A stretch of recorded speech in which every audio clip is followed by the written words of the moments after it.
애가 3장 21절부터 24절까지 말씀입니다. 구약 성경 1146면에 있습니다. 예레미야 애가 3장 21절부터 24절까지의 말씀입니다.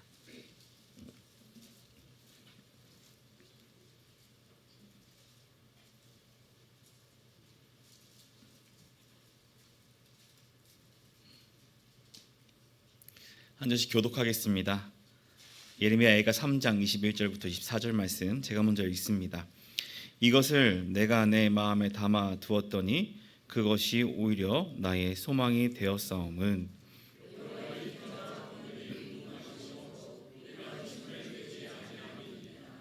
이것들이 아침마다 새로우니 주의 성실하심이 크시도소이다.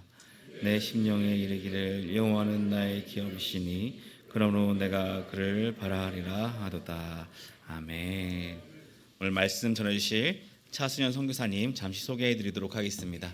차순현 선교사님께서는 2010년부터 2016년까지 인도 콜카타에서 청년 선교사로 섬기시며 이후에 오륜교회에서 전도사 사역과 부목사 사역을 하셨습니다. 그리고 2023년에 인도 콜카타 선교사로 파송되셔서 사역하시다가 지금 잠시 들어오셨고 2024년 2월 18일에 출국 예정이시라고 합니다. 우리 선교사님 나오실 때 박수로 환영하도록 하겠습니다.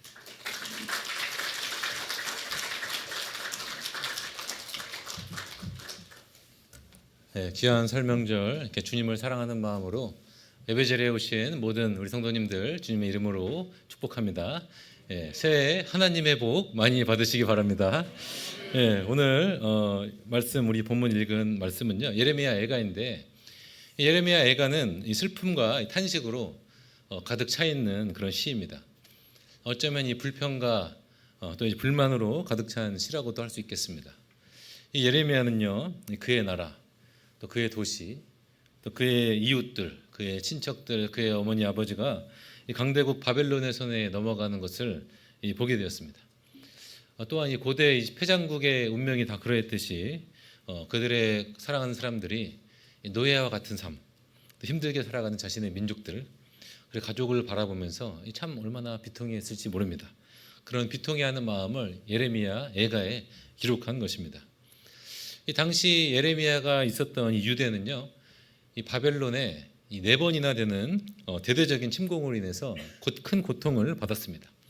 어떨 때는 1년에서 1년 6개월까지 예루살렘 성이 포위되어 가지고 밖에도 나가지도 못하고 물자도 구하지도 못하고 물도 없이 그렇게 이 성은 온갖 기근과 어려움으로 지낼 때도 있었습니다. 우리가 최근에 일어나는 전쟁들 있잖아요. 러시아 우크라이나 전쟁이라든지 이스라엘 팔레스타인 전쟁, 세계 각국에 있는 전쟁들을 위해서 저도 이제 평화를 위해서 기도하고 있는데 이 전쟁들이 길어지면서 어떻습니까? 그곳에 있는 많은 일반 시민들, 많은 백성들이 참 고통을 당하는 것을 볼 수가 있습니다. 예레미야 시대 때도 그의 가족들이 또 그들의 민족들이 이렇게 긴 전쟁으로 인해서 큰 고통을 받았을 것입니다. 그럴 때 예레미야는 정말 솔직하게 하나님 앞에 하나님 너무 힘듭니다. 이 불평과 불만처럼 보이는 이 슬픔과 탄식으로 가득 찬 시를 주님께 기도로 털어놓습니다. 그런데 예레미야의 기도는 좀 다릅니다. 그가 기도했을 때 마치 우리가 때때로 힘들고 어려운 일 있으면 사람들 앞에서 좀 푸념도 하고 그렇죠. 힘들다고 어렵다고 이렇게 얘기도 하는데 그렇게 얘기하고 나면은 일시적으로 좀 해소는 되는 것 같아요. 누가 같이 위로도 해주기도 하고 공감도 해주면 그런데 곧 목마름과 또 갈증에 다시 우리가 처해지잖아요, 그렇죠? 하지만 이 예레미야가 그렇게 좀 힘들고 어려운 일들 그런 것들을 하나님 앞에서 토로하고 또 기도로 나아갔을 때 하나님께서는 그 절망과 슬픔의 기도를 이 소망의 기도로 바꿔주시는 것을 볼 수가 있습니다. 우리 성도님들도 이 진정한 소망 되신 예수님을 의지하시는 우리 동대문 제일교회가 되길 소망합니다. 특별히 이 3장은요. 그 슬픔과 탄식이 아주 극에 달해 있는 그런 지점입니다. 이 3장을 전반적으로 읽으면은 야, 어떻게 이렇게 하면서까지 살 수가 있을까? 이런 마음이 들 정도로 상황이 굉장히 답답하고 암울합니다. 제가 한번 몇 절만 좀 골라서 한번 읽어보도록 하겠습니다. 자, 3장 3절인데요. 자, 다 같이 읽어볼까요? 자, 시작. 종일토록 손을 들어 자주자주 나를 치시는도다. 우리가 한 번만 혼나도, 한 번만 처짐을 당해도 얼마나 스트레스 받아요. 만약에 직장 다니시는 분들이 계시다면 직장에서 하는 일마다 상사에게 혼나고 혼나면은 마음이 아마 좀 많이 좌절이 될 거예요. 또 사업하시거나 혹은 뭐 지금 아이들을 키우실 때도 일이 잘 풀리지가 않으면 내가 이렇게 하고 싶은데 잘 되지가 않는 것 같아요. 그럼 굉장히 심적으로도 괴로울 것입니다. 이 종일토록 하나님께서 이 손을 들어서 나를 치시는 것 같은 그런 것. 야, 그러면은 정말 내가 이것을 해야 될까? 이렇게 해야 되나? 뭐 저렇게 해야 되나? 뭐 이런 선택을 해도 일이 안 풀리는 것 같고 저렇게 해도 일이 안 풀리면은 보통은 뭐 아예 에이 모르겠다 포기하거나 혹은 기분 전환을 위해서 뭐 다른 것들도 하기도 하고 그렇잖아요, 그렇죠? 우리 권사님들은 또 기분 전환 하시려면 사우나도 한 번씩 다녀오시고, 예. 또 우리 성도님들 또 기분 전환하러 뭐 운동도 하시고 이러시는 분들도 계십니다. 그런데도 안 풀리면은 너무나도 좌절이 될 것입니다. 내 인생이 꼬였나? 아마 믿지 않는 사람들은 막 그럴 때 내 인생에 무슨 뭐 마가씨였나, 뭐 구슬을 찾으러 다니기도 하고, 예. 그런 심정이 아주 이해가 되지 않는 건 아니에요. 너무 답답한 마음이 드니까 어디론가 의지하고 싶은 마음이 있는 것입니다. 오늘 예레미야도 종일토록 손을 들어 내가 무슨 일을 할 때마다 자주자주 나를 치시니까 그 심적인 괴로움을 표현하고 있는 것입니다. 자, 8절도 한번 읽어보겠습니다. 시작. 내가 부르짖어 도움을 구하나 내 기도를 물리치시며. 우리의 신앙생활의 연수가 쌓이고 쌓이다 보면은 우리가 늘 항상 기도하고 주님 앞에 나오면 너무 좋지만은 기도가 되지 않을 때를 누구나 경험하게 됩니다. 처음에 예수님을 인격적으로 만나서 또 구원의 기쁨이 임하였을 때 하나님의 강한 임재 가운데 예배드렸을 때는요. 그때는 한번 떠올려 보면은 쉽습니다. 그때는 아무리 하루의 삶이 막 고단하고 힘들고 지치더라도 예배당으로 오는 발걸음이 힘들긴 해요. 야, 오늘도 예배 드려야 되나? 근데 예배 드리고 나면은 그 마음 가운데 새롭게 힘을 얻고 그래, 예배 드리러 오길 너무 잘했다. 이런 마음으로 예배당을 나가셨던 것을 경험하시는 성도님들이 아마 계실 겁니다. 그렇죠? 하나님을 사랑하는 마음, 구원의 기쁨이 너무나도 크잖아요. 근데 신앙의 연수가 계속되다 보면은 어느 순간 불현듯이 신앙의 슬럼프라는 것이 찾아오게 됩니다. 때로는 영적인 우울증에 빠질 때도 있습니다. 기도가 잘 나오지도 않고 내 기도를 하나님께서 들어주시는 것일까? 내 자녀들을 바라봤을 때 나의 하는 일이나 사업을 바라봤을 때 하나님께서 정말 살아계시는 걸까? 신앙의 연수가 쌓이고 쌓였는데 이런 걸 어디다 토로할 때도 없고 예배당이 조금씩 멀어지기도 합니다.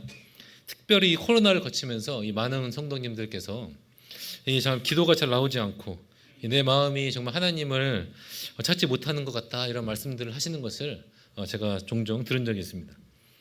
크리스찬으로서 예수님을 믿는 사람으로서 예수님을 따르는 사람으로서 이 기도는 사실 우리의 호흡인데 하나님으로부터 힘을 공급받는 이 통로가 끊어지면은 그렇지 않 그런 통로가 없어지면은 기도가 안 되면은요 너무 회의감이 들 때가 있어요. 내가 지금 무엇을 하고 있는 것인가? 특별히 우리 동대문 제일교회 오늘 예배를 참석하시는 분들 가운데 혹시 이런 영적인 슬럼프, 영적인 좌절감 가운데 계신다면 기도가 잘 나오지 않고 예배 감격이 조금씩 사라지는 분들이 계신다면 이 복된 주일 주님의 치유의 손길이 그 마음 가운데 그 성령 가운데 그 영 가운데 임하시기를 주님의 이름으로 축원합니다. 이 시간에 잠깐 우리가 눈을 감고 기도해 볼까요? 제가 기도하겠습니다.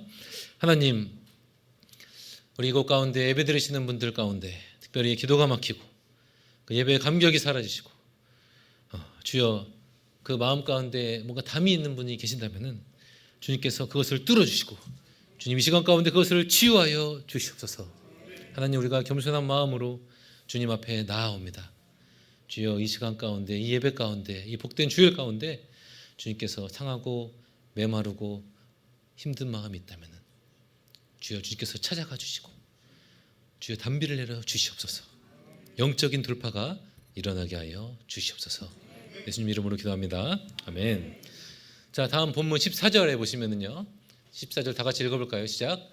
나는 내 모든 백성에게 조롱거리 곧 종일토록 그들의 노랫거리가 되었도다. 누군가로부터 조롱거리가 되는 것만큼 부끄럽고 참혹한 것이 있을까요? 자존심이 굉장히 상합니다. 종일토록 그들의 놀이거리가 되었다. 이 말은 뭐냐면은 그들이 그냥 심심하고 할 이야기 없을 때 그냥 흥얼흥얼 거리듯이 누군가의 입에 그냥 오르내리는 것을 얘기하는 것이에요. 누군가의 입에 오르내리는 것만큼 굉장히 부담스러울 때가 없습니다. 그럴 때는 사람들의 얼굴도 괜히 마주치기가 막 두려워요. 내 이야기가 특히 내가 진짜로 한 것도 아닌데 막 오해가 생겨서 이야기가 굴러서 알 수 없는 일들이 막 들려지고 이러면은 괜히 사람들 만나는 것도 싫고 막 교회 가는 것도 막 짜증날 때도 있습니다. 저도 이 목회자로서 특히 교회가 이런저런 말이 많은 곳이라는 걸 저도 잘 알고 있어요. 그래서 저도 늘 조심하는 부분이 있습니다. 때로는 제가 사람들 앞에서 뭐 실수할 때가 있었는데 그럴 때 또 그런 것들이 또 오해를 사는 것을 또 들으면은 저도 굉장히 좀 마음이 스트레스가 될 때가 있어요. 낙심이 될 때가 있습니다. 이 교회는 사람들의 이 잘못된 것, 그 연약한 것들을 들추어내고 막 그런 것들로 사람을 흠집내는 곳이 되면 안 됩니다. 아멘. 이 모든 사람은 하나님께서 존귀하게 창조하셨고 또 우리는 예수님께서 우리를 사랑하신 것처럼 우리도 서로를 사랑해야 될 줄로 믿습니다.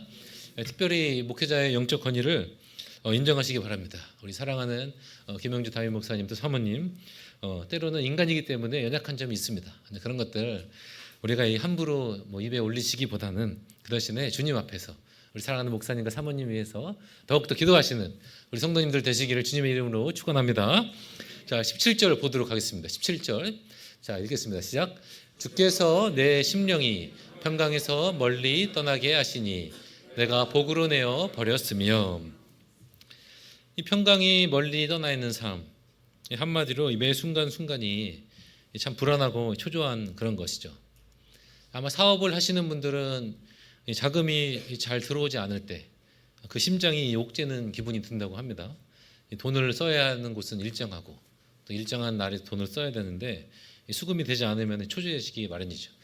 얼마 전에 수능이 끝나고 이제 많은 친구들이 이제 또 입시도 냈는데 원서도 냈는데 대학 합격에 떨어져서 추가 합격을 기다린다든지 아니면 원하는 학교를 아직 기다리고 있는 그런 수험생들 또 그들의 부모님 또 그들의 할아버지 할머니도 비슷한 마음일 것입니다. 혹시 추가 합격은 아닌지 홈페이지 막 찾아보고 이러기도 하는데요. 또 그 외에도 직장에 출근하시는 분들은 월요일이나 화요일 날 중요한 일정이 있거나 중요한 미팅이 있다면은 내일 아침에 잘 늦지 않고 허둥대지 않고 잘 준비해가지고 그 사람을 잘 만날 수 있어야 되는데 이런저런 일들 때문에 혹은 직장에 가서 이런 것들을 보고를 잘 해야 될 텐데 여러 가지 혹은 직장 가운데 또 가정 가운데 인간관계로 인해서 어려움이 있다면 이런 것들 때문에 때로는 불면증에 시달리기도 하고 또 여러 가지 해내야 되는 강박감 또 부담감 이런 것들이 몰려올 때도 있습니다. 이 평안이 없는 삶은 이렇게 너무나도 고달프고 무언가 쫓기는 것 같고 하는 건 열심히 하는 것 같은데 뭐가 되는지도 잘 모르겠고 이런 삶입니다. 우리가 우리들의 자녀들을 위해서 기도할 때 또 우리 자신을 위해서 기도할 때 또 우리들의 부모님들을 위해서 기도할 때 특별히 내일은 이제 새벽 예배가 없고 이제 가정에서 기도한다고 제가 광고를 봤는데 화요일부터 새벽 예배 새벽에 나와서 기도하실 때 특별히 오늘의 시작을 열면서 가장 먼저 이 평안을 구하시기를 바랍니다. 주님 하루 종일 주님의 그 생명사계 가운데 내 영이 있게 해주시고 나의 자녀들도 주님의 생명사계 가운데 있게 해주시고 나의 부모님들도 세상이 줄 수 없는 이 평안 가운데 있게 하여 주시옵소서. 우리가 이 평안은 어떻게 돈으로도 해결할 수도 없고 안정된 무언 것으로 해결할 수가 없습니다. 기도하셔야 됩니다. 이 아침에 새벽에 나와서 기도하실 때 주여 주님의 평강 가운데 있게 해달라고 늘 하나님께 간구하시는 우리 동대문 제일교회 되시길 원합니다. 자, 그런데 이러한 고난 가운데 있는 예레미야를 전반적으로 읽어보면 여러 가지 고난들이 너무나도 많이 나옵니다. 그런데 이러한 고난 가운데 있는 예레미야가 21절에서 놀라운 고백을 합니다. 자, 오늘 본문의 말씀이죠. 다 같이 읽어보도록 하겠습니다. 시작. 이것을 내 마음에 담아두었더니 그것이 오히려 나의 소망이 되었사옴은. 즉 이러한 고난을 잊지 않고 고난을 담아두었다라고 이야기하고 있습니다. 사람은 사실 힘들고 어려운 일이 있으면요 그것을 잊고 싶어합니다. 그 이유는 왜 그럴까요? 바로 전 구절이 그 이유를 잘 설명해주고 있어요. 자, 20절입니다. 읽어보겠습니다. 시작. 내 마음이 그것을 기억하고 내가 낙심이 되오나. 이 그것을 기억한다는 것은 이 그러한 고난들을 기억한다라는 것이에요. 고난을 기억하면은 낙심이 됩니다. 무기력해지고 내가 할 수 있을까? 스스로가 막 쫄아들어 보이고 작아져 보이고. 심리학에 보니까는 이 방어기제라는 용어가 있다고 해요. 방어기제. 정신분석학 용어이기도 한데 이 방어기제의 1단계가 이 부정의 단계라고 합니다. 부정의 단계는 무엇이냐면은 이 받아들일 수 없는 혹은 감당할 수 없는 어떤 위협적인 충동을 불러일으키는 말이 좀 어려워요. 전문 용어라서 외부의 실제나 사건을 아예 인정하지 않으려는 것. 그러니까 아예 그냥 없던 일로 하는 거예요. 부정하는 것입니다. 이라고 설명한다고 합니다. 일반적으로 사람들은 극심한 고난을 겪고 힘든 일이 있으면은 그것을 기억하고 싶어 하지 않습니다. 그런 것들을 그냥 인정하고 싶어 하지 않는 거예요. 그래서 우리 속된 말로 군대 다녀오시는 분들은 내가 군대 방향을 보고 다시는 소변도 놓지 않는다 이런 얘기 하잖아요. 그렇죠? 아예 기억도 하고 싶지 않은 거예요. 근데 본문에서는 오히려 이것을 내 마음에 담아두었다라고 고백하고 있어요. 그 이유가 복수를 위해서가 아닙니다. 내 처자식들, 우리의 가족들을 짓밟아버린 이 바벨론 사람들 내가 담아두겠다. 복수를 하기 위해서. 그것이 아닙니다. 언젠가 우리가 이 바벨론을 무너뜨리라. 그것 때문에 담아두는 것이 아니라 예레미야는 이러한 고난을 기억하는 것이 내 마음에 담아두는 것이 그 고난이 오히려 낙심을 넘어서 내게 소망이 되기 때문이라고 고백하고 있습니다. 어떻게 고난이 소망이 될 수 있을까요? 첫째로 시편 예레미야는 여호와의 자비와 긍휼하심이 무궁하심을 믿기 때문이라고 이야기하고 있습니다. 자, 본문 22절입니다. 읽어보겠습니다. 시작. 여호와의 인자와 긍휼이 무궁하심으로 우리가 진멸되지 아니함이니이다. 아멘. 자, 우리의 소망의 근거는 먼저는 이 두 가지 하나님의 속성입니다. 하나님의 인자는 이제 자비, 인애와 자비인데 자비라고 편하게 얘기하겠습니다. 하나님의 자비와 긍휼하심이 아주 무궁하시기 때문입니다. 이것이 우리에게 너무나의 큰 위로가 됩니다. 사실 사람은 자비와 긍휼이 무궁할 수가 없어요. 주변 사람들이 조금 잘못하고 내게 조금 해를 끼치잖아요. 어느 정도 이해는 합니다. 우리가 또 믿는 사람이니까요. 이해해요. 근데 그게 계속되면은 그것도 한계가 있어요. 특별히 이 자기애성 인격 장애 혹은 사회성이 떨어지는 사람이랑 같이 있으면은요. 나의 미천이 다 드러납니다. 여러분들도 아마 누구나 자기애성 인격 장애와 사회성이 떨어지는 사람과 함께 있어본 경험이 있으실 거예요. 저도 그랬습니다. 육아를 하다 보니까 정확하게 알 수 있어요. 우리 아이들 자기애성 인격 장애 자기밖에 모르잖아요. 그렇죠? 사회성이 떨어져요. 아이들 키워보니까 아무리 내 새끼지만 가끔씩 이 제 안에 있는 잔혹성과 잔인성이 불쑥불쑥 드러나는 때가 있습니다. 제가 얼마 전에 크리스마스 예배 때 동대문 제일교회 와가지고 사무실에 있었는데 사무실 분위기가 보통이 아닙니다. 그래서 내가 여기서 예배를 잘 드리고 있는 건가 이런 마음이 들 정도로 우리 사무실에서 예배 드리고 계시는 우리 모든 부모님들 주님의 이름으로 축복합니다. 특별히 또 직장이나 뭐 남자들은 특별히 뭐 군대 가면은 내가 좀 좋은 사람이고 괜찮은 사람인 줄 알았다가 그것을 아니라고 알려주시는 여러 가지 사람들을 만날 때가 있어요. 나랑 맞지 않는 사람들이 있는 거죠. 그러면은 정말 도저히 이 사람은 안 되겠다. 뭐 아무리 뭐 신앙 연수가 오래됐다 해도 그 소용이 없더라고요. 이게 도저히 이 사람 안 된다. 이런 사람이 있습니다. 그런데 하나님께서는 그런 사람에게도 자비와 긍휼이 무궁하시다고 합니다. 하물며 우리는 어떤 사람입니까? 하나님의 자녀이시죠. 누가복음 11장 11절부터 우리 13절까지 한번 읽어볼까요? 자, 시작. 너희 중에 아버지 된 자로서 누가 아들이 생선을 달라 하는데 생선 대신에 뱀을 주며 알을 달라 하는데 전갈을 주겠느냐? 너희가 악할지라도 좋은 것을 자식에게 줄 알거든 하물며 너희 하늘 아버지께서 구하는 자에게 성령을 주시지 않겠느냐 하시니라. 아멘. 하늘 아버지께서 우리가 자녀이기 때문에 가장 좋은 것을 주신다 이렇게 말씀하시는 구절이에요. 그렇기 때문에 우리는 어떤 상황 가운데 심지어는 고난 가운데 있을지라도 우리는 그 가운데에서 감사할 수가 있는 것입니다. 주님의 자비와 긍휼하심이 무궁하심을 믿기 때문에 우리는 이 고난 중에서도 진멸되지 아니함으로 감사할 수가 있는 것이. 감사는 하나님이 어떠한 분인지를 알 때 그때 비로소 진정한 감사를 우리가 할 수 있는 것입니다. 이렇게 상황을 뛰어넘는 감사, 이 상황을 뛰어넘는 감사가 우리 성도님들에게도 함께 하시기를 주님의 이름으로 소망합니다. 하나님은 이 자비와 긍휼이 무궁하시다라는 것을 꼭 기억하십시오. 우리에게는 그 어떤 죄악도 용서받지 못할 것이 없습니다. 우리는 언제든지 새로 시작할 수가 있는 것입니다. 그것이 바로 이 복음입니다. 세상은 단 한 번의 기회밖에 주어지지 않아요. 한 번 잘못하면은요 그냥 낙인 찍혀버립니다. 그래서 막 첫인상이 중요하다고 그러잖아요, 그렇죠? 우리도 때로는 그럴 때가 있어요. 하지만 복음은 그렇지 않습니다. 이 복음은 타락한 이 아담과 하와를 위해서 또 그들의 후손을 위하여서 하나님께서 계속해서 선지자들을 보내시고 마침내는 예수님께서 그분이 직접적으로 하나님이 직접 예수님의 모습으로 이 땅에 나타나신 것이 바로 복음입니다. 그렇기 때문에 예수님은 7번씩 70번이라도 용서하라고 하셨어요. 게다가 잠언에서 대저 의인은 7번 넘어질지라도 8번 일어난다고 얘기하고 있습니다. 이것이 바로 이 복음의 핵심입니다. 우리가 한 번 넘어지는 것으로 끝나는 것이 아니라 계속해서 그 다음 찬스가 있는 것이에요. 둘째로 주의 자비와 긍휼하심이 아침마다 새롭기 때문입니다. 자, 우리 본문 23절 다 같이 읽어볼까요? 자, 시작. 이것들이 아침마다 새로우니 주의 성실하심이 크시도소이다. 아멘.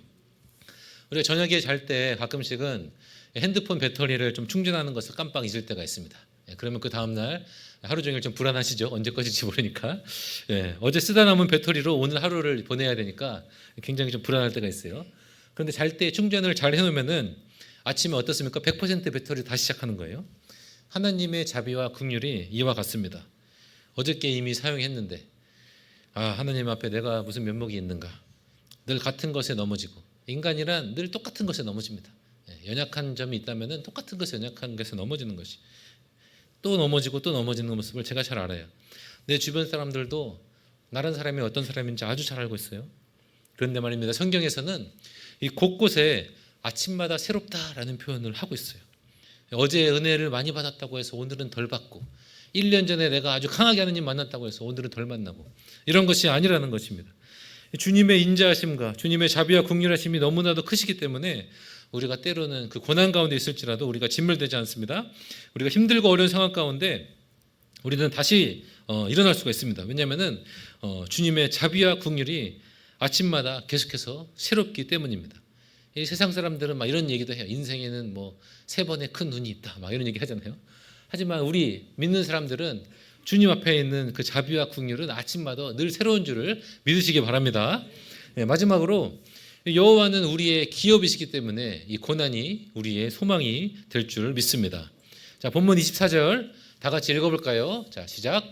내 심령에 이르기를 여호와는 나의 기업이시니 그러므로 내가 그를 바라리라 하도다. 아멘. 우리가 고난 가운데 있을 때 비로소 우리가 여호와를 우리의 기업으로 삼을 수 있게 되는 것입니다. 우리가 아마 바라는 것, 뭐 우리의 욕구와 소망들, 어떤 분들은 뭐 좋은 차를 타는 것, 좋은 직장, 뭐 돈을 잘 버는 것, 물론 이런 모든 것이 다 좋은 것이죠. 안정적인 것, 이런 모든 것들이 다 하나님이 만드신 것입니다. 하지만 이 모든 것을 넘어서 우리가 고난 가운데 있을 때 이 모든 것을 넘어서 우리가 하나님 자체를 바랄 수 있게 해주는 것이 바로 고난입니다. 또 하나님은 우리에게 이 모든 것을 능히 주실 수 있는 분이시죠. 우리가 하지만 하나님을 쫓는 것이 아니라 좋은 차를 달라고, 좋은 직장을 달라고, 내 마음 가운데 우리 자녀들을 안정적으로 살아가게 달라고 하나님을 믿는 것이 아니라 하나님께서 능히 그것을 주실 수 있는 분임을 믿으시고 하나님을 온전히 바라시기를 바랍니다. 자, 우리가 잘 아는 구절 마태복음 6장 33절 다 같이 한번 읽어볼까요? 시작. 그런즉 너희는 먼저 그의 나라와 그의 의를 구하라. 그리하면 이 모든 것을 너희에게 더하시리라. 아멘. 하나님과 함께하는 것, 하나님이 우리의 유업으로 있는 것이 바로 우리의 진짜 소망이 됩니다. 로또 한번 당첨되면 물론 약간의 빚은 좀 덜어낼 수 있겠죠, 그죠? 비전하고 많은 사회에 살고 있잖아요. 좋은 직장에 들어가는 것, 좋은 직장에 들어가면은 물론 명함 줄 때 조금 으쓱할 수 있습니다. 설명절 때 어느 직장입니다 하면 좀 가족들에게 으쓱할 수는 있어요. 사업이 이제 잘 안정이 되어가지고 신경 쓰지 않아도 알아서 굴러가면은 물론 좀 기분은 좋을 수가 있어요. 근데 이 사업이라는 것이 꼭 선줄로 할 때 꼭 넘어진다고 그러더라고요. 사업을 저도 해본 적도 없지만 이 사업이라는 게 언제 넘어질지 모르는 그런 외줄타기 뭐 그런 불안한 것이라고 합니다. 하지만 우리가 고난과 이런 어려운 상황 가운데 있을지라도 그 가운데에서 오직 여호와 하나님만이 우리의 기업이 되심을 안다면은 그 고난이 우리에게 소망이 될 줄을 믿습니다. 우리가 사랑하는 사람들을 위해서 기도할 때, 우리의 자녀들, 우리의 부모님, 또 나의 배우자들을 위해서 기도할 때, 우리의 순식구들, 우리의 소그룹 사람들을 위해서 기도할 때 고난을 피하게 해주십시오. 인생 가운데 어려움이 닥치지 않게 해주십시오라고 기도하는 것보다 더욱 중요한 것은 우리의 사랑하는 사람들이 여호와 하나님만을 바라는 사람이 되게 하여 주십시오라고 기도하시기를 바랍니다. 여호와를 기업으로 얻어서 그 어떤 상황이 올지라도 여호와 하나님 한 분만을 붙들고 그 안에서 소망을 갖는 사람이 되게 해달라고 기도하시기를 바랍니다. 저도 제 아이들과 또 우리 부모님을 위해서 또 제 배우자를 위해서 그렇게 기도하고 있습니다. 제 짧은 인생 가운데에서도 짧은 인생입니다. 여러 순간에 고난들이 있었어요. 그 중에 한 일화를 좀 소개하면서 마무리 지으려고 합니다. 제가 2015년에 제가 지금의 제 아내, 결혼 한 번밖에 안 했어요. 제 아내를 만나서 결혼했습니다. 결혼한 것이 고난이라는 것이 아니고요.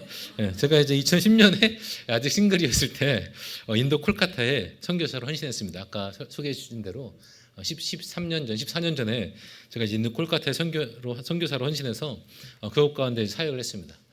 제가 그곳 가운데 이제 선교사로 나아간 것이 저희 어떤 뭐 결심이나 뭐 비재간 각오 이렇기보다는 지금 돌이켜봐도 하나님의 열심으로 인해서 또 하나님의 선하신 인도하심 가운데 그렇게 갔던 것 같아요. 2010년부터 2016년까지 제가 그곳에서 하나님을 사랑하는 마음으로 특별히 대학생들을 위해서 헌신하고 그들을 위해서 사역했습니다. 한 6년에서 7년 정도 사역을 한 것입니다. 그런데 2016년도에 제가 2015년도에 결혼하고 10달 만에 그리고 제 아내를 이제 데려간 지 한 6개월 정도 만에 인도에서 쫓겨났습니다. 인도에서 제가 신혼집도 아주 잘 차렸어요. 냉장고, 에어컨도 새 걸로 다 구매해봤습니다. 예. 그리고 제가 이전에 제가 형제 공동 숙소에서 6년 정도를 지냈습니다. 형제 공동 숙소에서 있으니까 이제 저희 룸메이트가 인도인이 있을 때도 있었고 외국인일 수도 있었고 때로는 한국 친구들과 또 그리고 형제들끼리 같이 공동 생활을 했어요. 그때 저의 작은 소망이 무엇이냐면은 제가 아침마다 이 시리얼을 먹는 것이 저의 작은 소망이었습니다. 저희 아침이 주식이 이제 빵이었는데요. 제가 가끔씩 이제 좀 시리얼을 사다 놓습니다. 시리얼이 좀 비쌌어요. 시리얼 사다 놓으면은 같이 있는 친구들이 그 시리얼을 야금야금 먹는 거예요, 이렇게. 제가 또 선교 연차도 막 오래되고 또 나름대로 그 안에서 좀 리더 역할을 하다 보니까 뭐라고 할 수도 없어요. 동생 같은 간사들인데 또 내 시리얼 빼먹냐 이렇게 할 수도 없고 그래 먹으라고. 근데 시리얼이 또 사다 놓으면은 꼭 사라지고 그렇다고 범인을 물색해서 네가 먹었냐 이럴 수도 없고. 그래서 저희 작은 소망이 나는 반드시 결혼하면은 매일매일 시리얼을 행복하게 살리라 이런 작은 소망을 가지고 살았어요. 제가 그때 참 그렇게 보면은 이 아내랑 결혼한 것도 하나님의 은혜였어요. 선교사로 지내면서 제가 뭐 모아놓은 돈도 하나도 없었고 그때는 제가 신학교를 간 것도 아니었습니다. 제가 전자전기공학부를 제가 졸업해가지고 여기가 이 근처에 있는 학교, 왕십리 쪽에 있는 학교를 제가 다녔어요. 그래서 그것을 학부도 졸업하고 평신도 선교사로 인도 콜카타에서 이제 사역하면서 내가 정말 그 잊혀지기 위한 삶을 살아야겠다 이런 마음으로 제가 열심을 다해서 현지인들을 사역할 때입니다. 제가 그때 대학생들을 전도하기 위해서 여러 가지 이제 훈련 사역, 제자 훈련 사역도 하고 또 저희가 교회 사역도 하면서 일주일에 적어도 비가 오나 눈이 오나 인도는 눈이 안 옵니다. 비가 많이 오더라도 인도로 가가지고 대학교를 방문해서 전도를 했습니다. 제가 5년 동안 열심히 전도했는데 이렇다 할 결실이 잘 없었어요. 저희 교회가 이제 슬럼 지역에 세워졌는데 교회에서는 이제 새신자 축제하고 이러면 사람들이 많이 와요. 우리가 외국인이고 선물도 주고 하면 슬럼 지역이 있기 때문에 많이 옵니다. 근데 대학생들은 이들이 굳이 뭐 필요가 없어서 그런지 그런 것들이 별로 효력이 되진 않아요. 대학생들을 전도하는 것이 되게 어렵더라고요. 제가 어느 날 그러다가 희마들이라고 하는 이 3년 정도 만났었던 전도하면서 알아왔던 친구가 있는데 제가 3년 동안 알아오면서 뭐 전도 폭발도 해보고 사역리도 해보고 이것저것 한국에서 나오는 전도 모든 교재들 다 집대성해가지고 다 해봤는데 마지막 영접 기도까지는 미안해서 해주더라고요. 그래도 근데 하나님을 믿지는 않는데요. 그래서 야, 니 왜 그러냐? 하나님 좋다면서. 근데 저희가 또 교회도 몇 번 데리고 나왔어요. 저희가 슬럼 지역에 교회가 있다 보니까 이 친구 대학생인 친구가 같이 따라오면서 좀 겁을 내긴 했습니다. 너 혹시 나 납치하는 거 아니냐고 걱정하지 말라고. 슬럼 지역에 있으니까 좀 무서웠나 봐요. 네, 같이 와서 예배도 드리고 하는데 잘 믿지 못하려고 하더라고요. 그래서 제가 얘기했어요. 야, 네 자꾸 예수님 좋다고 하는데 나랑도 계속 만나고 이러는데 왜 예수님 못 믿겠냐? 그랬더니 내 아버지는 공무원 카스트래요. 카스트라고 해서 인도는 신분제도가 있어요. 내 어머니는 교사 카스트다. 그래서 우리는 이 정통 힌두 집안인데 내가 크리스찬 되면 이 카스트 다 못한다. 그래서 난 못 믿겠다. 그렇게 얘기하더라고요. 그렇게 한 3년 정도 알아왔는데 갑자기 어느 날 저에게 이렇게 얘기하는 거예요. 차차. 제 영어 이름이 차차였습니다. 차순현. 그래서 차차가 힌디어로도 삼촌이라는 그런 뜻이 있대요. 제가 27살 때 처음에 인도에 갔는데 이렇게 어르신분들 앞에서 이름이 뭐냐 그러면 차차라고 합니다. 그러면 그 인도의 어르신들이 웃어요. 네가 무슨 삼촌이냐 그러면서. 그래서 어쨌든 차차라는 이름이면 차차 내가 예수님을 믿겠다. 갑자기 이렇게 얘기를 하는 거예요. 제가 너무 당황해서 저의 첫 반응이 뭐였는지 아십니까? 야, 너가 왜 예수님을 믿어? 니네 아버지 공무원이잖아. 니네 엄마 교사잖아. 네가 왜 예수님 믿냐? 제가 너무 당황해서 3년 동안 그렇게 했는데 안 되다가 어느 날 갑자기 예수님 믿겠다고 하니까 제가 그렇게 얘기했어요. 그리고 나서 희마들이가 계속해서 교회에 나오기 시작했어요. 제가 이 친구에게 제자훈련을 받자 한번 도전을 해봤습니다. 근데 저희가 했던 제자훈련이 좀 빡세게 했어요. 6개월 동안 주 5일간 숙식을 함께하면서 제자훈련 포커스가 있었습니다. 훈련도 굉장히 진지하게 받아요. 제가 중간중간에 틈틈이 좀 이렇게 실험을 한번 해봤죠. 시험을 해봤습니다. 이 친구가 제대로 믿는 건가. 중간중간 친구들 한번 우리가 전도해보자. 제가 5년 동안 그렇게 대학교 가서 전도하고 막 했는데 잘 안 오는데 이 친구가 자기 친구들 전도하니까 잘 데리고 오더라고요. 죽으라 전도하니까 안 되는데 왜냐하면 이 친구들도 보니까 자기의 아는 친구가 그래도 예수님 믿겠다고 하니까 잘 오는 거예요. 야, 그래서 제가 생각했습니다. 드디어 새로운 희망이 보이는구나. 주님께서 드디어 내게 열매 맺는 것을 거두는 시간을 저에게 주시는구나. 대학생들을 위한 그 기도를 주님께서 들어주시고 드디어 이 수학의 시절이 오는구나. 근데 6개월 이 훈련 기간 중에 3개월만 채우고 저랑 아내랑 중간에 추방을 당하고 말았습니다. 저희가 다른 나라로 비자 여행을 한 5일 정도 다녀왔어요. 근데 스리랑카를 들려다가 왔는데 인도 콜카타의 그 입국 심사대에서 입국 거절이 돼가지고 그 타고 온 비행기 그대로 타고 기내 캐리어 딱 2개만 달랑 들고 스리랑카로 또 갔습니다. 스리랑카에서 억류되어 있다가 대사님께서 주재 한국 대사님께서 그 공항에다 전화도 해주셔가지고 겨우 막 풀려났어요. 한국으로 오는 비행기를 타고 오는데 굉장히 힘들었습니다. 하나님 여러 가지 막 기도가 나오는데 하나님 얼마 전에 제가 딸을 달라고 장모님께 가서 말씀을 드렸는데 저희가 아내가 이제 장인 어르신이 저희 아내가 대학교 때 이제 돌아가셨어요. 장모님만 계셨는데 장모님 찾아가서 무릎 꿇고 딸을 달라고 기도한 게 엊그제 같은데 지금 10개월 만에 이렇게 쫓겨나니까 제가 무슨 면목으로 장모님을 봅니까? 게다가 뭐 인도에 차려진 신혼집도 다 내비두고 기내캐리어 2개만 딸랑 들고 집에 가니까 우리 부모님은 무슨 낯짝으로 볼 것이며 여러 가지 막 생각들이 들더라고요. 게다가 대학생들을 위해서 늘 기도하고 그런 기도를 주님께서 드디어 들으셔서 좋은 제자 한 명이 생겨져서 그 친구와 함께 이제는 심차게 사역을 할 수 있는 시즌이 온 것 같은데 하나님 제가 그렇게 뭘 잘못했습니까? 스스로 막 자책이 되기도 하고 제가 그래서 쫓겨나가지고 한국으로 왔을 때 공항에서 저를 맞이해 주신 분이 우리 사랑하는 김영주 담임 목사님이셨습니다. 그때 저희 교회 선교국장님으로 계셨는데 목사님께서 공항으로 마중 나오셨어요. 이렇게. 근데 어쨌든 집에 가는데도 집 밖으로 때로는 나가기도 싫고 막 그때 자다가 일어나면은 막 울면서 일어나기도 하고 제 아내는 막 자다 중간에 막 깨서 막 그러기도 하고 막 그랬었습니다. 그렇게 추방당했을 때가 2016년이었습니다. 지금으로부터 한 8년 전, 7년 반 전입니다. 하나님께서 길을 열어주셔서 작년에 2023년에 인도 입국이 이제 허용이 돼가지고 제가 2번이나 8월달에 2번이나 저 한 번, 가족들 다 데리고 한 번, 2번이나 인도를 다녀왔어요. 제가 이제 부목사로 사역하고 있었던 제 모교회, 저희 부모님도 함께 계시는 모교회입니다. 그 교회에서 제가 또 파송을 받아가지고 다음 주 이제 일주일밖에 안 남았습니다. 아직 짐도 제대로 못 샀는데 일주일 뒤 2월 18일 날 이제 인도로 출국하게 됩니다. 제가 작년에 7년 만에 다시 갔던 그 인도 그 땅에서 아까 만났던 그 희마들이 그 친구는요. 그 지역 교회 제가 우리 함께 있었던 그 교회에 지금 이제 담임 전도사로 사역하고 있어요. 예, 놀랍죠? 이 친구가 머리도 좋고 이제 말도 잘해요. 가면은 뭐 사역도 잘하고 있습니다. 그곳에 선교사님이 저와 함께 계셨던 선교사님이 이 친구가 좀 똘똘하고 하니까 이제 1년짜리 좀 신학교도 잠깐 보내가지고 담임 전도사로 열심히 사역하고 있습니다. 제가 그래서 희마들에게 좀 물어봤어요. 이렇게 희마들이 하나님이 너를 붙들어 주셔서 너무나도 감사하구나. 그러면서 좀 놀렸죠. 니네 아버지 공무원이고 니네 어머니 교사인데 괜찮겠어? 이렇게 좀 놀렸더니만 이 친구가 우문현답이죠. 야, 차차 나는 이제 하나님 나라의 공무원이고 하나님 나라의 교사야. 이렇게 얘기하더라고요. 제가 참 할 말이 없었습니다. 너무 감사했어요. 저는 그저 이 한 친구에게 복음의 씨앗을 작게 전하고 그냥 나왔을 뿐이에요. 근데 이 친구를 자라게 하시고 물주게 하신 분이 하나님이신 것을 보았습니다. 이제 인생도 돌아봤어요. 평신도 사역자로 6년 동안 아마 그곳에서 제가 추방을 당하지 않았더라면은 이렇게 전문적으로 하나님의 말씀을 훈련받을 기회도 없었을 것입니다. 또 제 모교회에서 이렇게 부목사로 사역하면서 한국 교회도 잘 몰랐을 거예요. 경험을 못했을 것입니다. 성교지의 상황과 이 한국 교회 상황은 또 다르더라고요. 이렇게 또 동대문 제일교회 우리 김영주 담임 목사님 그 당시 저희 교회 이제 선교국장님으로 계셔서 제가 이제 전도사로 있으면서 같이 사역을 했었었는데 또 이렇게 좋은 또 믿음의 동역자를 또 만날 수도 없었을 것이에요. 또 한국에서 이 두 아이 또 하나님께서 선물로 주셨습니다. 한국이 그래도 아이들 키우기가 환경이 괜찮아요. 보니까 키즈 카페도 있고 키즈 카페 풀어두면 알아서 잘 놀고 영유아 의자도 식당마다 다 구비가 되어 있습니다. 기저귀 가는 것도 기저귀 가리대도 있고 다 편해요. 인도는 그런 게 하나도 없어요. 여름 기저귀도 이제 한국에 있어가지고 중간에 엉덩이에 땀띠도 안 나는 그런 기저귀도 있더라고요.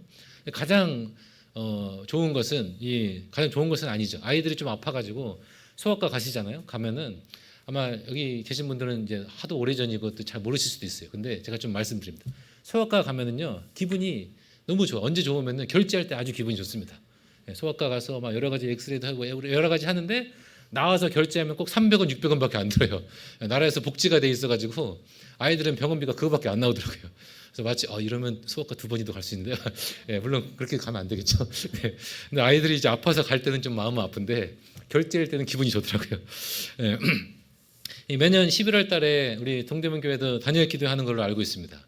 저희 교회에서도 이제 단열 기도하는데 많은 강사님들이 오셔서 막 간증을 하는데 주로 이 간증의 내용들은 이랬어요. 핵심 줄거리가 제 삶 가운데에서도 여러 가지 고난이 있었지만 이러한 고통과 어려움 가운데 있었지만 그럼에도 불구하고 하나님이 계셨기 때문에 그 안에서 소망을 가지고 오히려 저희 믿음이 더욱더 강해졌습니다. 이러한 간증을 하는 것을 저희가 볼 수가 있습니다.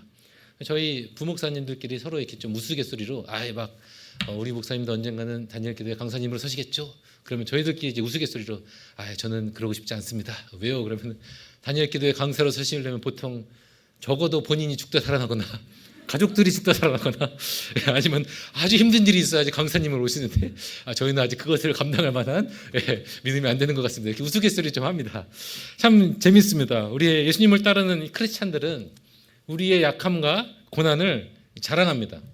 믿지 않는 사람들은 그것들을 자신의 수치로 여기고 막 부끄러워하고 평생 막 무덤에 묶어가겠다 부끄러워하고 숨기죠. 하지만 우리 믿는 사람들은 오히려 나의 고난과 나의 약함들을 오히려 자랑합니다. 왜 그렇습니까? 그로 인해서 진정한 소망 대신 예수님 한 분만이 영광 받으시기 때문입니다. 그것이 바로 예수님을 유업으로 받는 사람들이 하는 고백이기 때문입니다. 자, 말씀을 정리하도록 하겠습니다. 자, 사랑하는 성도님들, 우리가 인생에 있어서 이 고난과 고통 그리고 문제가 없는 적은 아마 단 한 번도 없을 것이고 앞으로도 없을 것입니다. 이 자녀들 또 함께하는 사람들을 보호해주고 또 책임져야 될 그늘이 되어주실 여러 책임자분들 또 가장들은 아마 이런 것들을 절실히 잘 아실 거예요. 또한 대한민국에서 이 가장 바쁘다는 이 30대 40대들도 이러한 고난과 고통이 때로는 부담이 되기도 하고 때로는 내가 과연 내 인생 잘 감당할 수 있을까 이런 무게감들 때문에 걱정도 되시기도 할 것입니다. 또 우리 사무실에서 또 열심히 예배 드리시는 우리 많은 부모님들 지금이 가장 신앙 가운데 밑바닥을 치실 때라고 그러는데 우리 할머니 할아버지들 또 우리 자녀들이 이렇게 손주들 있는 자녀들이 있으면은 잘 좀 축복해 주시고 잘 격려해 주시길 바랍니다. 그때가 믿음 생활에서 가장 힘듭니다. 아내 어머니들은 어린 아이들 손이 많이 가니까 계속 해줘야 되고 예배에 와도 예배 드리는 것 같지도 않고 뭐 하는지 모르고 이러면 그때가 제일 신앙적으로 힘들 텐데 우리 부모님들께서 잘 격려해 주시기를 바랍니다. 하루하루 치이고 바쁘게 돌아가는 일생으로 인해서 내 인생에 쉼이 있을까 이렇게 한탄할 때도 있습니다. 하지만 우리가 이러한 고난 가운데에도 또 이렇게 힘들고 어려울 때에도 우리가 소망을 찾으시는 우리 성도님들 되시기를 소망합니다. 이 고난이 우리를 사그라뜨는 것이 아니라 마치 욥처럼 그 고난 가운데 우리의 믿음이 더욱더 정금같이 단련되어서 고난이 우리로 하여금 오히려 소망이 되시는 우리 성도님들 되시기를 바랍니다. 이 고난 가운데 우리를 짓매르지 않으시고 우리가 아무리 힘들더라도 오늘도 이렇게 우리가 살아 숨쉬어가지고 이곳 예배당 가운데 나와서 예배드리지 않습니까? 이것으로 인해서 우리가 기뻐하시는 또 감사하시는 우리 성도님들 되시기를 바랍니다. 지금까지 지내온 곳 주님의 은혜였다고 고백하고 이 감사의 자리 가운데에서 하나님을 바라보는 소망을 가지시길 원하는 우리 성도님들 한 분 한 분 되시기를 주님의 이름으로 축원합니다. 자, 우리 함께 지금까지 지내온 거 찬양하도록 하겠습니다. 지금까지 지내온 것 주의 크신 은혜라 한이 없는 주의 사랑 어찌로 말하랴 자나깨나 주의 손이 항상 살펴주시고 모든 일을 주 안에서 형통하게 하시네. 몸도 맘도 연약하나 새 힘마다 살았네.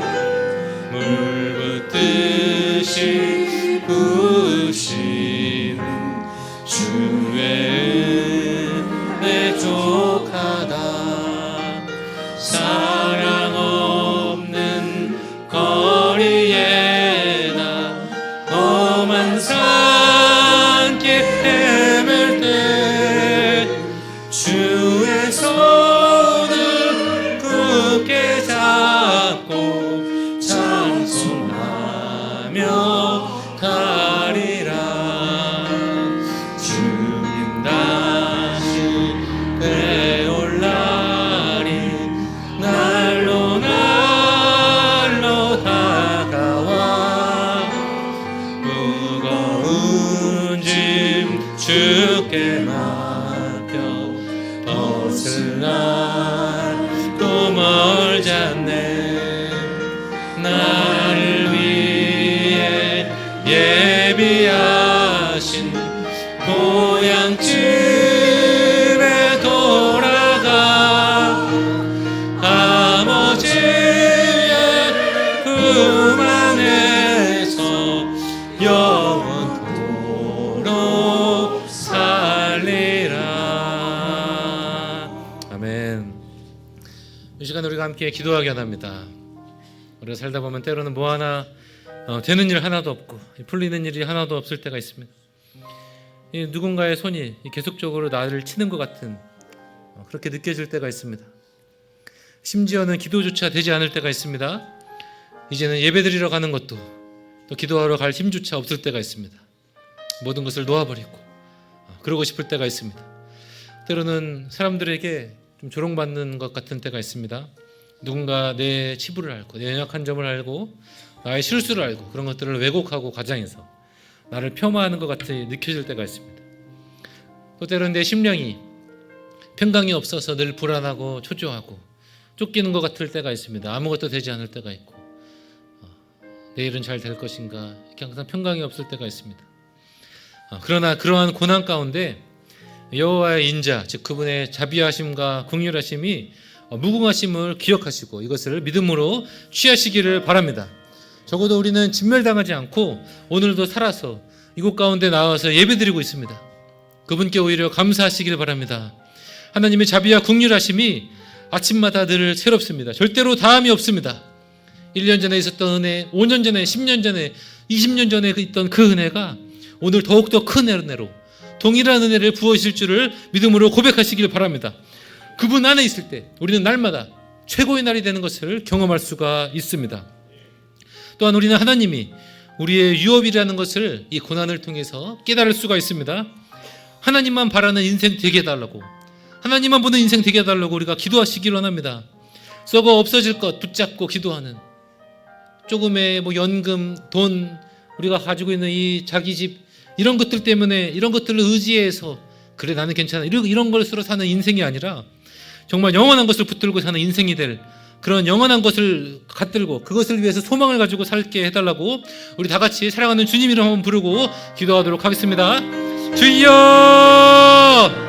하나님 아버지, 이 설명절 이 시간 아버지 주님께서 이곳 우리 주님을 예배하는 이곳으로 우리를 불러주시고 또 우리가 함께 기도하고 주님 앞에 예배드리고 찬양할 수 있도록 도와주심에 감사합니다. 아버지, 우리가 이 아침에 나와서 주님 앞에 기도하는 것은 우리의 삶 가운데 때로는 어렵고 힘든 일이 있을지라도 아버지 우리의 삶 가운데 문제가 없는 적은 한 번도 없습니다. 때로는 우리의 마음이 공허합니다. 메마릅니다. 힘듭니다. 우리의 자녀들을 볼 때 때로는 내가 힘이 들 때가 있습니다. 아버지 또한 주님 우리의 자녀들을 위해서 기도할 때 아버지 정말 주님 이 모든 일들이 왜 잘 안 풀릴까 아버지 때로는 힘들고 낙심될 때가 있습니다. 하지만 주님 이 고난이 우리 가운데 먼저 소망이 되게 하여 주시옵소서. 아버지 이 고난을 통하여서 오직 소망 되신 예수님 한 분만 바라보게 하여 주시옵소서. 아버지 고난 가운데 내가 얻지 못하는 것 때문에 어쩌지 못하고 아버지 내가 이것을 저에게 달라고 이렇게 그것이 없기 때문에 내가 힘들고 어렵다고 아버지 기도하는 것이 아니라 아버지 주님 한 분만을 바라볼 수 있도록 아버지 저의 환경들을 만들어 주셔서 감사하다고 이 고난이 오히려 저에게 소망이 될 수 있게 해달라고 아버지 그 고난이 오히려 저에게 소망이 될 수 있다는 그 고백을 할 수 있는 우리 한 분 한 분 성도님들 되게 하여 주시옵소서. 그래서 주 아버지 우리가 이 땅 가운데 썩어 없어질 것 붙잡고 의지하는 삶이 아니라 저 천국을 바라보면서 영원한 것 붙들고 사는 그 인생이 되게 하여 주시옵소서. 아버지 지금까지 우리를 이곳 가운데 지내게 해주시고 아버지 주님의 그 큰 은혜와 이것들에 더욱더 감사함으로 반응할 수 있는 아버지 귀한 복된 설 명절 주일 아침 되게 하여 주시옵소서. 이제는 예수 그리스도의 은혜와 하나님의 다함없는 사랑과 성령님 감동 감화 교통하심이 이제 고난 가운데 낙심하지 아니하고 오히려 그 고난을 담아둠으로 또 기억함으로 또 소망이 되어서 하나님 한 분만을 유업으로 삼을 것을 다짐하는 우리 모든 동대문 제일교회 성도님들 머리머리 가운데 이제로부터 영원토록 함께 하시기를 주님의 이름으로 축원하옵나이다. 아멘.